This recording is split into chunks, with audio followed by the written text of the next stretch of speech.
15ই August মানে কি শুধুই ছুটির দিন? স্বাধীনতা দিবসের সঙ্গে জড়িয়ে রয়েছে উদযাপন, ইতিহাস এবং দেশভাগের তিক্ত স্মৃতি। এই দিনটির ব্যক্তিগত এবং ঐতিহাসিক তাৎপর্য নিয়ে বললেন শিক্ষাবিদ পবিত্র সরকার।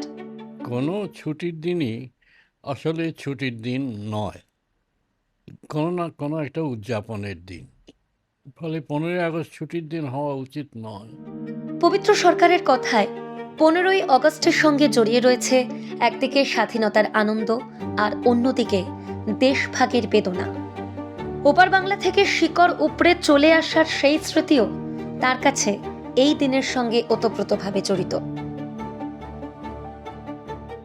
আমাদের মতো লোকেদের কাছে, বিশেষ করে আমাদের কাছে 15ই আগস্টের দুটো মানে আছে।